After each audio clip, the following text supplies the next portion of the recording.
Hello दोस्तों, मेरा नाम है नीलू। आपका स्वागत है मेरे चैनल पर शिक्षा एक पहल में।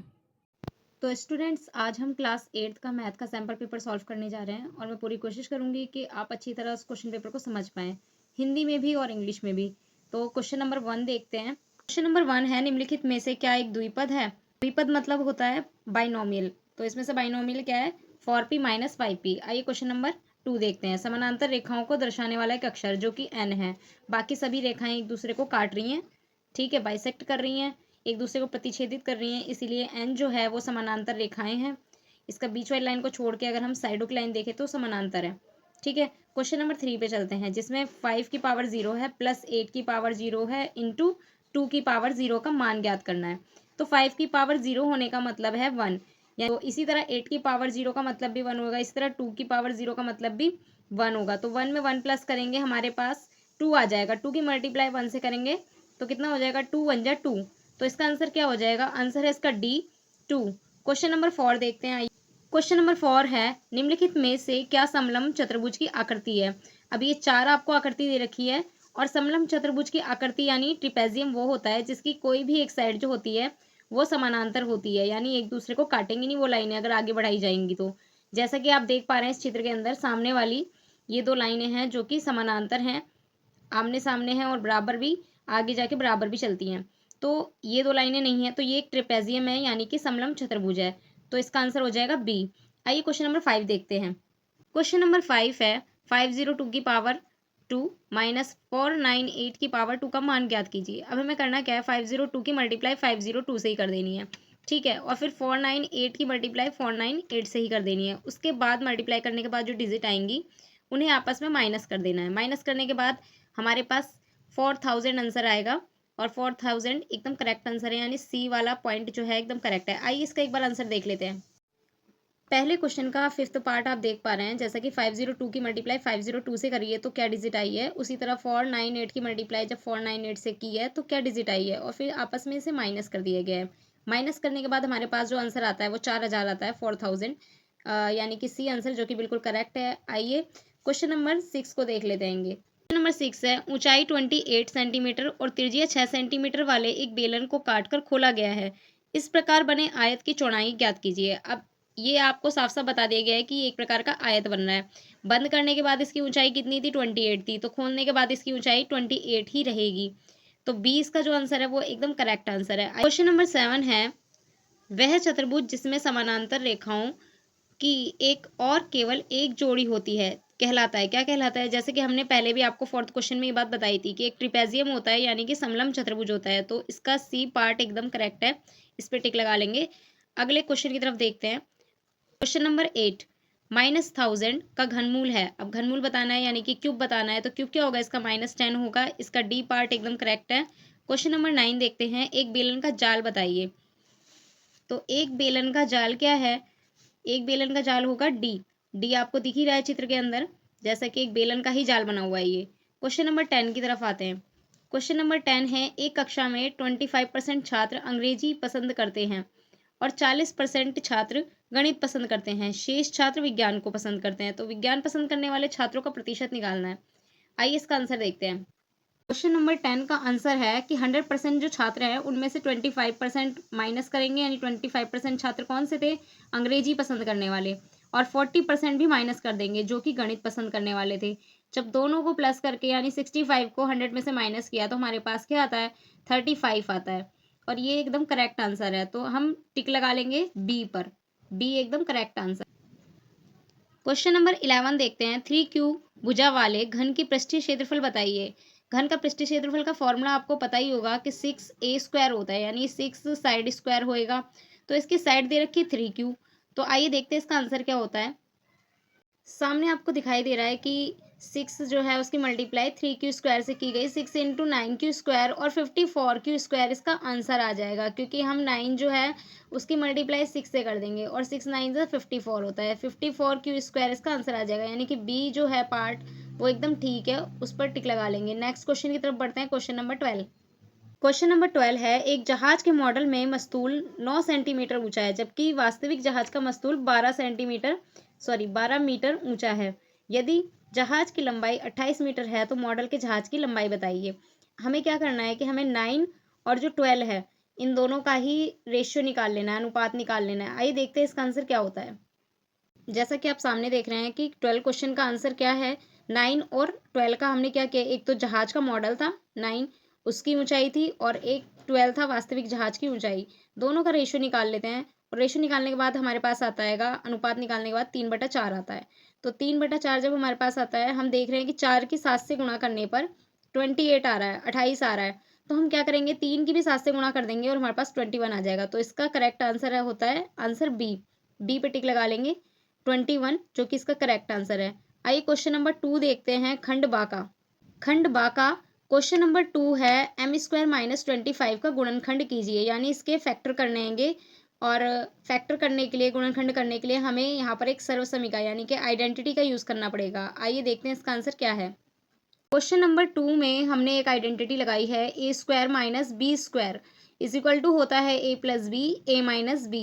तो इसके अकॉर्डिंग जो m² - 5² हम कर देंगे और उसके अकॉर्डिंग हो जाएगा m+5 एंड m-5। आइए अगला क्वेश्चन देखते हैं, क्वेश्चन नंबर 3। क्वेश्चन नंबर 3 है, निम्नलिखित आकृति का लेवल वाला सामने से दृश्य बनाइए। अब जैसे कि आप सामने देख रहे हैं, एक 3D टाइप का दृश्य आपको दिख रहा है। हमें क्या करना है, बस इस बॉक्स को थोड़ा सीधा करके बनाना है और सामने की तरफ मिल्क लिख देना है। ठीक है, तो बस इसे ड्रॉ करना है और कुछ नहीं, और आपको 2 नंबर आसानी से मिल जाएंगे। हम क्वेश्चन नंबर 4 की तरफ चलते हैं। क्वेश्चन नंबर 4 है, P ब्रैकेट में P - Q and Q bracket में Q - R और R - P ब्रैकेट बंद हो जाएगा। उसके बाद में इन तीनों का ही हमें योग करना है, यानी कि जमा करनी है, इन तीनों को ऐड करना है। तो आइए देखिए इसका आंसर कैसे होगा। यहाँ जब हम p की मल्टीप्लाई p से करेंगे तो हमारे पास क्या आ जाएगा, p² आ जाएगा। p की मल्टीप्लाई q से करेंगे तो हमारे पास क्या आ जाएगा, माइनस का pq आ जाएगा, प्लस q की स्क्वायर हो जाएगी। इसी तरह q की मल्टीप्लाई होगी तो q², q की r से मल्टीप्लाई होगी तो qr, फिर प्लस में r की r से मल्टीप्लाई होगी r² माइनस rp, तो rp इस तरीके से आ जाएगा माइनस का। यही एक करेक्ट आंसर है। क्वेश्चन नंबर 4 का अथवा वाला क्वेश्चन देखेंगे हम। व्यंजक x ब्रैकेट में x - 3 + 2 को सरल कीजिए और फिर x = 1 पर व्यंजक का मान निकालिए। यहाँ पर हम साफ साफ देख सकते हैं कि हमें जहाँ जहाँ x है वहाँ वहाँ 1 रखना है और इसको शॉर्ट आउट कर लेना है। तो क्वेश्चन नंबर 4 का जो अथवा में क्वेश्चन है, आइए देखते हैं इसका आंसर क्या है। इस क्वेश्चन में हमने क्या किया है, हमने x की जगह पे 1 रख दिया है, यहाँ भी x की जगह पे 1 रख दिया है। और जब सोल्यूशन करेंगे 3 × 1 = 3 प्लस का 2 आ जाएगा और 3 में से 3 माइनस करेंगे तो 0 आ जाएगा, क्योंकि ये प्लस का है और ये 1 भी प्लस का है, तो इन दोनों को प्लस करेंगे तो 3 ही आ जाएगा और 3 में से 3 माइनस किया तो 0। इसका आंसर 0 आएगा। आइए क्वेश्चन नंबर 5 देखते हैं। क्वेश्चन नंबर 5 है, वह संख्या ज्ञात कीजिए जिसे 392 से गुणा करने पर वह पूर्णघन बन जाए। ठीक है, यानी 392 का हमें गुणनखंड करना है पहले, और जिसका पूर्णघन नहीं बन रहा वो संख्या इस क्वेश्चन का आंसर बन जाएगी। आइए देखते हैं इसका आंसर कैसे होता है। क्वेश्चन नंबर 5 का यहाँ पे आंसर दे रखा है, 392 का हमने गुणनखंड किया है, 392 का फैक्टर कर दिया है और फैक्टर करने के बाद हमारे पास हम देख रहे हैं 7 का क्यूब नहीं निकल रहा, तो 7 इसका आंसर हो जाएगा। आइए क्वेश्चन नंबर 6 देखते हैं। क्वेश्चन नंबर 6 है, नवनीत के पास अपनी 75% धनराशि खर्च करने के बाद बचे थे। उसके पास धनराशि कितनी थी। अब हमें धनराशि तो पता नहीं कितनी थी, तो हम धनराशि को क्या मान लेंगे, x मान लेंगे, और 75% जो है उसको माइनस करेंगे तो हमारे पास 25% होता है, यानी कि 0.25% हमारे पास आ रहा है, उसे हम डिवाइड करेंगे 425 से। आइए देखते हैं इसका आंसर क्या होता है। सबसे पहले हम लिखेंगे, माना नवनीत के पास कुल धनराशि क्या है, नवनीत के पास कुल धनराशि x है। ठीक है, हम 100% में से 75% माइनस करेंगे, हमारे पास आता है 25%, और जब 25% निकालेंगे तो वो आ जाएगा हमारे पास 0.25। किसका 0.25 है, x का। ठीक है, अब हम 425 रख देंगे, क्योंकि जो 0.25 है वो 425 के इक्वल है, क्योंकि इतने ही रुपए बचे हैं और वो 25% भाग है, आप भी जानते हैं। तो हम क्या करेंगे, इसे आपस में डिवाइड कर लेंगे। डिवाइड करने के बाद हमारे पास x बराबर आ जाएगा 1700, यानी कि 1700। आइए क्वेश्चन नंबर 7 देखते हैं। क्वेश्चन नंबर 7 है, z² - 4z - 12, इसे z - 6 से भाग दे देना है। ठीक है, आइए देखते हैं इसका क्या आंसर होगा। हमें Z square minus 4z minus 12 को जेड माइनस 6 से डिवाइड कर देना है। तो बहुत ईजी है, मैं आपको समझाती हूँ, ध्यान से देखेंगे। जब जेड माइनस 6 है, अब हमें यहाँ पे क्या चाहिए, हमें यहाँ पे जेड स्क्वायर चाहिए, क्योंकि हमें पहली संख्या को हमेशा कट करना होता है। तो हमें जब जेड स्क्वायर चाहिए, जब हम जेड की मल्टीप्लाई जेड से करेंगे तभी तो हमारे पास जेड स्क्वायर आएगा। तो हम जेड की मल्टीप्लाई जेड से कर देते हैं, हमारे पास आता है जेड स्क्वायर। ठीक है, उसी तरह माइनस 6 है, जब उसकी जेड से करेंगे तो हमारे पास क्या आ जाएगा, माइनस का 6z। जेड से जेड कैंसिल हो जाएगा, यानी कि 0 हो जाएगा। हम जब माइनस माइनस देखेंगे तो क्या होता है, प्लस, यानी यहाँ पे क्या आना है, प्लस का साइन आना है। ठीक है, लेकिन होगा क्या, इसमें घटाने में हमेशा उल्टा हो जाता है। हमें अगर प्लस माइनस माइनस प्लस आ रहा है तो हमें इनको प्लस नहीं करना, इन्हें घटा देना है, बस साइन प्लस का लगाना है। ठीक है, तो 6z में से 4z जाएगा, हमारे पास क्या बचेगा, 2z। और यहाँ पर हम उतार लेंगे माइनस का 12 ऊपर से। उसके बाद हमें 2z चाहिए, तो हम z की किससे मल्टीप्लाई करें, जो हमारे पास 2z आ जाए, z तो ऑलरेडी है। तो z की मल्टीप्लाई हम कर देंगे 2 से, प्लस के 2 से कर देंगे, क्योंकि हमें प्लस का ही डिजिट यहाँ पर चाहिए। तो हम जब प्लस के 2 से z की मल्टीप्लाई करते हैं तो हमारे पास क्या आ जाएगा, 2z आ जाएगा। ठीक है, माइनस के 6 की मल्टीप्लाई जब 2 से करेंगे तो 6 2 12 आ जाएगा, माइनस का ही। तो इसी तरह ये वाला पोर्शन इससे पूरी तरह कैंसिल होता है और यहाँ पर खत्म हो जाता है ये सवाल। ठीक है, आइए क्वेश्चन नंबर 8 की तरफ चलते हैं। क्वेश्चन नंबर 8 है, बार बार घटाने की विधि द्वारा 196 का वर्गमूल ज्ञात कीजिए। यानी कि इसका क्या निकालना है, स्क्वायर रूट निकालना है। और वो भी हमें नॉर्मल नहीं निकालना, फैक्टर करके नहीं निकालना, हमें क्या करना है, बार बार घटाने वाली विधि को अपनाना है। ठीक, आइए देखते हैं इसका आंसर क्या होता है। क्या होगा, हम बार बार 96 में से पहले 1 को घटाएंगे, फिर 3 घटाएंगे, फिर 5, फिर 7, फिर 9, इस तरह घटाते घटाते 14 रैंक तक पहुंच जाएंगे, जब हमारे पास 0 आ जाएगा। तो 27 में से 27 जाएंगे, हमारे पास क्या आ जाएगा, 0। अतः 196 का वर्गमूल क्या हो जाएगा, 14 हो जाएगा। ध्यान से देखेंगे, बहुत ही ईजी है, बस बार बार घटाने की विधि का प्रयोग करना है, हमें यहाँ पे कोई फैक्टर नहीं लगाना। तो इसका आंसर हमारे पास क्या आ जाएगा, 14 आ जाएगा। ठीक है, आइए अगले क्वेश्चन की तरफ चलते हैं, जो इसका अथवा में हमें दिया हुआ है। अथवा में हमसे पूछा गया है कि अभाज्य गुणनखंड विधि से ज्ञात कीजिए कि 148 एक पूर्ण वर्ग संख्या है या नहीं है। तो आइए देखते हैं इसे कैसे करना है। जैसा कि आप क्वेश्चन के आंसर में देख पा रहे हैं कि 148 का हमने क्या किया है, फैक्टर कर दिया है, गुणनखंड किए हैं। गुणनखंड करने के बाद 2 की तो पेयर बन रही है, लेकिन 37 की पेयर नहीं बन पा रही। तो हम क्या कहेंगे कि ये एक पूर्ण वर्ग नहीं है, क्योंकि एक की पेयर बन रही है, एक का स्क्वायर बन रहा है, लेकिन दूसरे का स्क्वायर नहीं बन रहा, तो इसलिए ये पूर्ण वर्ग संख्या नहीं है। हम क्वेश्चन नंबर 9 की तरफ जाते हैं। क्वेश्चन नंबर 9 है, निम्नलिखित रेखाखंडों से बनने वाले चतुर्भुजों के नाम लिखिए और प्रत्येक का एक एक गुण भी बताना है। अब हम देख रहे हैं यहाँ पे 2 साइड इक्वल है, इधर भी 2 साइड इक्वल है, तो इससे एक तो आयत बन सकता है। ठीक है, आयत के अलावा इससे क्या बनेगा, इससे बन सकता है एक समानांतर चतुर्भुज। तो देखते हैं इसका आंसर क्या है। क्वेश्चन नंबर 9 का आंसर है आयत और समानांतर चतुर्भुज। आयत जिसकी विशेषता क्या है कि सम्मुख भुजाएं एक तो बराबर होती हैं और एकांतर कोण 90 का होता है। समानांतर चतुर्भुज में क्या होता है कि सम्मुख भुजाएं तो बराबर होती हैं, लेकिन इसका कोई भी कोण 90 का नहीं होता। तो अब हम अगले क्वेश्चन की तरफ चलते हैं, क्वेश्चन नंबर 10 की तरफ। क्वेश्चन नंबर 10 है, 10ab plus 4a plus 5b plus 2 का गुणनखंड कीजिए। आइए देखते हैं इसका आंसर क्या है। क्वेश्चन नंबर 10 का आंसर है 10ab plus 4a plus 5b plus 2 का हमें क्या करना है, गुणनखंड करना है। तो हम क्या करेंगे, पहले 10ab लिख लेंगे, उसके बाद में 5b लिख लेंगे, क्योंकि ये दोनों में से हम कॉमन निकाल सकते हैं। और फिर 4a लिख लेंगे, फिर 2 लिख लेंगे, क्योंकि इन दोनों में से भी कॉमन निकाला जा सकता है। तो जिनमें से कॉमन निकाला जा सकता है उन्हें हम साथ साथ लिख लेंगे। जब इसमें देखेंगे हमारे पास कॉमन आता है 5b, क्योंकि b इधर भी है और b इधर भी है, और 5 के टेबल में ये दोनों ही आते हैं। 5b को कॉमन ले लिया, अंदर क्या रह गया, 5 2 10। ठीक है, यानी 2a रह गया, फिर प्लस 1। इसी तरह यहाँ पर भी हो जाएगा, 2 कॉमन आ जाएगा, 2a प्लस 1 रह जाएगा। तो एक फैक्टर हो जाएगा 5b प्लस 2, एक फैक्टर हो जाएगा 2a प्लस 1। इस तरह इसका आंसर है 2a plus 1 and 5b plus 2। आइए क्वेश्चन नंबर 11 देखते हैं। क्वेश्चन नंबर 11 क्या है। क्वेश्चन नंबर 11 है, एक पंचभुज को चित्र में दिखाए अनुसार 2 भागों में विभाजित किया गया है। यानी कि एक बार इस तरीके से और एक बार इस तरीके से। ठीक है, दोनों तरीकों से इस पंचभुज का क्षेत्रफल ज्ञात कीजिए। जब हम इस तरीके से इसका क्षेत्रफल निकालेंगे तो हम एक तो इसका निकालेंगे और एक इसका निकालेंगे। ठीक है, और फिर दोनों को प्लस कर देंगे तो इस पंचभुज का क्षेत्रफल आ जाएगा। अब जब हम इधर की इधर वाले चित्र में निकालने की स्टार्टिंग करेंगे तो हम पहले इस वाले त्रिभुज का निकालेंगे, फिर इस वाले चतुर्भुज का निकालेंगे और फिर दोनों को प्लस कर देंगे। तो पंचभुज का क्षेत्रफल हमें 2 बार निकालना है और 2 आकृतियों के अनुसार निकालना है। तो आइए देखते हैं इसका आंसर क्या होता है। सबसे पहले हम पहले चित्र के अनुसार देखेंगे पंचभुज का क्षेत्रफल। पंचभुज का क्षेत्रफल कैसे निकालना है कि ABCP का क्षेत्रफल प्लस कर देना है AEDP के क्षेत्रफल में। तो इसका आंसर वही होता है जैसा कि हम फॉर्मूले के अकॉर्डिंग लगाएंगे 1/2 AP + BC × CP। ठीक है, और यहाँ पर वही फॉर्मूला लगाएंगे 1/2 ED + AP × DP। तो दोनों में क्या चीज़ है कि एक बात कॉमन है, ये 30 और ये 30। ठीक है, ये क्योंकि एक ही लाइन है, बीच की सिंगल लाइन है जिसका नाम है AP, और AP जो है वो दोनों में कॉमन है, ये 30 है, ये भी 30 है। दोनों को लगाएंगे, कैलकुलेट करेंगे। कैलकुलेट करने के बाद क्या आंसर आता है आइए देखते हैं। कैलकुलेट करने के बाद हमारे पास लास्ट में आंसर आता है 337.5 मीटर। जैसे कि आप देख पा रहे हैं, बहुत ही ईजी है इसे कैलकुलेट करना। आपको बस ध्यान से चित्र के अनुसार यहाँ पर संख्या पुट करनी है और ध्यान से देखकर इसकी कैलकुलेशन करनी है। तो इसका आंसर आ जाएगा 337.5 मीटर।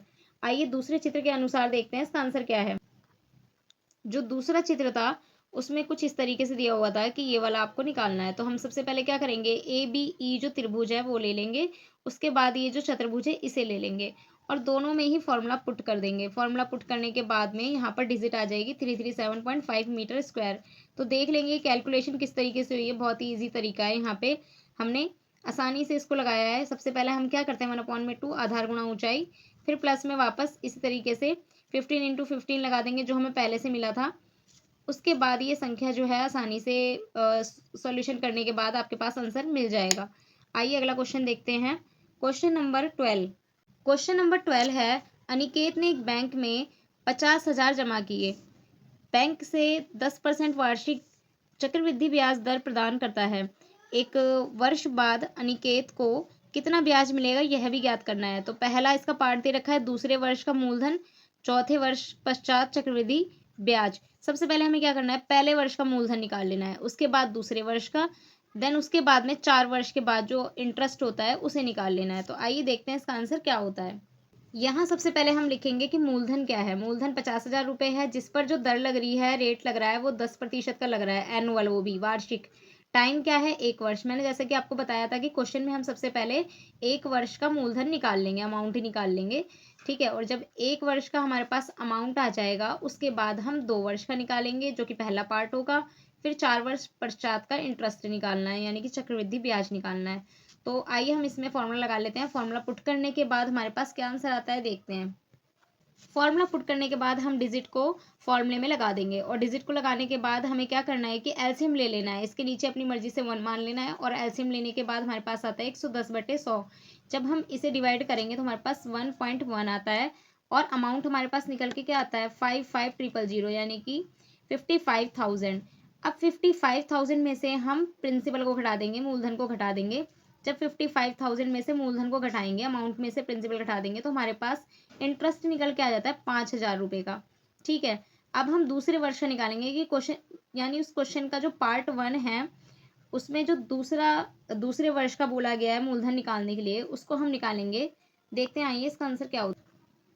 दूसरे वर्ष का मूलधन हमारे पास आ जाएगा 55,000 रुपये। ठीक है, और जो ऊपर हमने निकाला था वो इंटरेस्ट था। अब हम 4 वर्ष बाद जो है चक्रवृद्धि ब्याज यानी कि इंटरेस्ट क्या है उसे निकालेंगे। तो 4 वर्ष के लिए हमें क्या चेंज करना होगा, टाइम को चेंज करना पड़ेगा। बाकी सारी चीज़ें वैसे ही पुट कर देनी है और इंटरेस्ट निकालने के बाद हमें क्या करना है कि मतलब दोनों संख्याओं को माइनस कर देना है, इसमें से मूलधन को घटा देना। मूलधन घटाने के बाद हमारे पास जो डिजिट आती है वो 4 वर्ष बाद का इंटरेस्ट है। तो आइए क्वेश्चन नंबर 12 के अथवा वाले पार्ट को भी देखते हैं। अब हम क्वेश्चन नंबर 12 का अथवा वाला पार्ट देखते हैं। दीपावली के अवसर पर सुधा अपनी दुकान की सभी वस्तुओं पर 20% छूट देती है, फिर भी उसे 14% का लाभ होता है। दुकान पर अंकित मूल्य ₹350 वाली वस्तु का क्रय मूल्य क्या है। अब हमें यहाँ पे क्रय मूल्य निकालना है, तो आइए देखते हैं इसका आंसर क्या होगा। तो सबसे पहले हम क्या लिख लेंगे, अंकित मूल्य लिख लेंगे, यानी कि मार्क्ड प्राइस लिख लेंगे। मार्क्ड प्राइस हमारा कितना है, 350 रुपये। उसके बाद में छूट लिखेंगे यानी डिस्काउंट लिखेंगे, जो कि 20% की है 350 रुपये पे। तो 350 का जब हम 20% निकालेंगे तो हमारे पास क्या आ जाएगा, 70 रुपीज़। ठीक है, अब हम विक्रय मूल्य निकालेंगे यानी सेलिंग प्राइस निकालेंगे। अंकित मूल्य माइनस छूट, यानी अंकित मूल्य हो गया मार्क्ड प्राइस, इसमें से माइनस करना है हमें डिस्काउंट को। डिस्काउंट को माइनस करने के बाद हमारे पास 280 रह जाता है। फिर 14% के हिसाब से इसका क्रय मूल्य हो जाता है 246। ठीक है, ये कैलकुलेशन आपको दिख रही होगी। तो इस प्रकार से हमें इसका सॉल्यूशन करना है। आइए क्वेश्चन नंबर 13 देखते हैं। 13 क्वेश्चन में हमें एक ग्राफ बनाना है, जो हमें जानकारी दी हुई है उसके अकॉर्डिंग हमें एक ग्राफ बनाना है। तो देखते हैं इसका ग्राफ कैसे बनेगा। हमें करना क्या है, क्वेश्चन के अकॉर्डिंग समय नीचे लिखना है। 9 बजे, 10 बजे, 11 बजे, 12 बजे, यहाँ पे 1 बजे भी लिख सकते हो या 13 बजे भी लिख सकते हो। ठीक है, बात एक ही है। यहाँ पे आता है दूरी, और दूरी के हिसाब से हम सभी को बारी बारी लिख देंगे कि जो 9 बजे का टाइम है वो 50 है, उसकी दूरी 50 किलोमीटर की दूरी पर है, और जो 10 बजे का टाइम है उसकी दूरी है 150 किलोमीटर की। इस तरह हमारा ये ग्राफ भी तैयार हो जाएगा। इसका अब अथवा वाला क्वेश्चन देखते हैं। इसके अंदर हमें एक ग्राफ दिया हुआ है। ठीक है, इस ग्राफ को देख के हमें इन क्वेश्चनों के आंसर देखने आएंगे। तो सबसे पहला क्वेश्चन हम पढ़ते हैं, किन लगातार वर्षों के दौरान हाथियों की संख्या बराबर रही है। जैसे कि आप क्वेश्चन में देख पा रहे हैं 2011 और 2012 में, ठीक है, हाथियों की संख्या एकदम बराबर रही है। आइए क्वेश्चन नंबर सेकंड पे आते हैं। क्वेश्चन नंबर सेकंड है इसका, वर्ष 2013 में हाथियों की संख्या का 2014 में हाथियों की संख्या से अनुपात कीजिए। ठीक है, 2013 में कितनी थी हाथियों की संख्या, 230 थी, जो कि हमें दिख रहा है। ठीक है, 2014 में कितनी थी हाथियों की संख्या, 200 थी। तो 230 बटे में 200 रखकर हमें क्या करना है, उसका अनुपात निकाल लेना है। आइए देखते हैं इसका आंसर क्या होगा। तो जैसा कि क्वेश्चन में दिखा रखा है कि 2013 में 230 है और 2014 में 200 है, दोनों का हम अनुपात निकाल लेंगे। हमारे पास आ जाएगा 23:20, यानी कि 23:20। थर्ड पार्ट में हमें मैक्सिमम और जो मिनिमम है उन दोनों के बीच का अंतर निकालना है, यानी कि उन दोनों के बीच का डिफरेंस निकालना है। तो हम क्या करेंगे, मैक्सिमम है हमारे पास 230 और मिनिमम है 190। हम क्या करेंगे कि 230 में से 190 को घटा देंगे और हमारे पास कितना आ जाएगा अंतर, 40 का। आइए क्वेश्चन नंबर 14 को देखते हैं। क्वेश्चन नंबर 14 में हमें दो बॉक्स दिए हुए हैं, एक स्क्वायर की तरह दिख रहा है और दूसरा जो है कुछ आयत की तरह दिख रहा है। ठीक है, रेक्टेंगल की तरह दिख रहा है। तो इनके हिसाब से हमें क्या करना है, इन क्वेश्चनों के जवाब देना है। सबसे पहले है, वर्ग के क्षेत्रफल के लिए बीजीय व्यंजक लिखिए। वर्ग के क्षेत्रफल के लिए बीजीय व्यंजक यही है, बस हमें इसके ऊपर क्या करना है, होल ब्रैकेट लगाकर इसकी स्क्वायर लगा देनी है। क्वेश्चन नंबर 2 देखते हैं, आयत की लंबाई और चौड़ाई के बीच का अंतर ज्ञात कीजिए। आयत की लंबाई कितनी है, ये रही, और चौड़ाई कितनी है, ये है। तो दोनों के बीच का अंतर क्या होगा, दोनों के बीच में माइनस लगाना है हमें बस। तो सेकंड क्वेश्चन का जो आंसर है वो आइए हम देखते हैं क्या होगा। क्वेश्चन नंबर सेकंड का हमें, जैसा कि क्वेश्चन में हमें दिया हुआ है कि लंबाई और चौड़ाई के बीच का अंतर ज्ञात करना है। तो लंबाई और चौड़ाई के बीच का अंतर ज्ञात करने के लिए हम क्या करते हैं, माइनस कर देंगे लंबाई में से चौड़ाई को। ठीक है, यही इसका आंसर आ जाएगा। फिर थर्ड क्वेश्चन में हमसे पूछ रहा है कि वर्ग की भुजा बताइए, और वर्ग की भुजा बताने के लिए उसने हमें एक्स की, ए की और बी की तीनों ही वैल्यू दे रखी है। यहाँ पर ए की वैल्यू हमें क्वेश्चन में दी हुई थी 5, तो हमने लगा दी। ठीक है, एक्स की वैल्यू दी हुई थी 3, तो वो भी लगा दी, और बी की वैल्यू 1 दे रखी थी। इस अकॉर्डिंग जब हम इसको सॉल्व करेंगे तो हमारे पास आंसर क्या आ जाएगा, 2 आ जाएगा। नंबर 15 से पहले हम क्वेश्चन नंबर 14 का अथवा वाला क्वेश्चन निकाल लेंगे, जिसमें हमें लंबाई और चौड़ाई दोनों को निकालने के बाद में आयत का क्षेत्रफल निकालना है। ठीक है, लंबाई गुणा चौड़ाई कर देंगे इस तरीके से, और फिर 8 2 16 हो जाएगा। ये आयत का क्षेत्रफल निकल कर आ जाएगा, यानी रेक्टेंगल का एरिया निकल कर आ जाएगा। अब हम क्वेश्चन नंबर 15 की ओर चलते हैं। क्वेश्चन नंबर 15 क्या है देखते हैं। क्वेश्चन नंबर 15 में हमें एक टेबल दी हुई है, उस टेबल के अकॉर्डिंग हमें क्या करना है, जो नीचे क्वेश्चन दिए हुए हैं उन सबके आंसर निकालने हैं। तो सबसे पहला क्वेश्चन हम देखते हैं क्या लिखा हुआ है, कुल दूरी का कितना भाग पहाड़ी चढ़ना है। अब यहाँ पर सबसे पहले हमें कुल दूरी देखनी है। तो कुल दूरी के लिए हम क्या देखेंगे, इन सबको जोड़ देंगे, जोड़ने के बाद हमारे पास आता है 11। ठीक है, तो 11 हो गई हमारी कुल दूरी। तो इसकी फ्रैक्शन क्या बनेगी, इसे नीचे लिखेंगे हम 11। ठीक है, और उसके बाद कुल दूरी का कितना भाग पहाड़ी चढ़ना है। तो पहाड़ी चढ़ना कितना है, पहाड़ी चढ़ने मतलब 2, तो 2/11 हो जाएगी इसकी फ्रैक्शन। सेकंड पॉइंट है इसका, किस प्रतियोगिता की दूरी मिट्टी दौड़ के समान है। अब मिट्टी दौड़ कितनी है, 1 है, और जल निकायों को पार करना भी 1 है। तो यहाँ पर इसका आंसर आ जाएगा जल निकायों को पार करना। ठीक है, क्वेश्चन नंबर 15 का थर्ड पार्ट है, कुल दूरी का कितना भाग पक्की और कच्ची सड़कों पर तय की गई दूरी है। पक्की सड़कों पे देखिए क्या है, 3 है, और कच्ची सड़कों पे दौड़ कितनी है, 2 है। तो दोनों को प्लस करेंगे, हमारे पास क्या हो जाएगा, 5/11। 11 इसका टोटल है, जो कि एक फ्रैक्शन बनकर आ जाएगा। अब इसका अथवा वाला क्वेश्चन पढ़ते हैं। जंगल में दौड़ना, जल निकायों को पार करना और मिट्टी दौड़। यानी कि जंगल में दौड़ना कितना होगा, जंगल में दौड़ना है 2, ठीक है। उसके बाद जल निकायों को पार करना यानी 1, फिर मिट्टी दौड़ है 1। जब हम इन तीनों को प्लस करेंगे, हमारे पास कितना आ जाएगा, हमारे पास आ जाएगा 4। तो इसका आंसर हो जाएगा 4/11। इसका आंसर क्या हो जाएगा, 4/11। अब हम सॉल्व क्वेश्चन की तरफ चलते हैं। सॉल्व क्वेश्चन हमारा क्या है, सॉल्व क्वेश्चन है जल बोर्ड 200 घरों वाली एक कॉलोनी में 1,08,000 लीटर पानी की आपूर्ति करता है। सोमवार को कॉलोनी के 120 घरों में पानी की आपूर्ति की गई, जबकि शनिवार को केवल 1 लाख लीटर पानी ही आपूर्ति के लिए उपलब्ध था। तो आइए इसके क्वेश्चन आंसर देखते हैं। क्वेश्चन आंसर में फर्स्ट पार्ट दे रखा है, प्रत्येक घर को मिलने वाले पानी की मात्रा और घरों की संख्या के बीच किस प्रकार का अनुपात है। इस प्रकार का व्युत्क्रमानुपात है, यानी इनवर्स वाला, ठीक है। व्युत्क्रमानुपात माने होता है इनवर्स रेशो। उसके बाद क्वेश्चन नंबर 2 की तरफ आते हैं। प्रत्येक घर को कितने लीटर पानी मिला। अब हर घर को कितने लीटर पानी मिला, उसके लिए हमें क्या करना होगा, हमें जो कॉलोनी में जितने लीटर पानी मिला है, ठीक है, उसको डिवाइड करना पड़ेगा घरों से, ठीक है। यानी कि 1,08,000 लीटर को डिवाइड करना है हमें 200 से। तो उसके बाद हमारे पास क्या आंसर आएगा, आइए देखते हैं।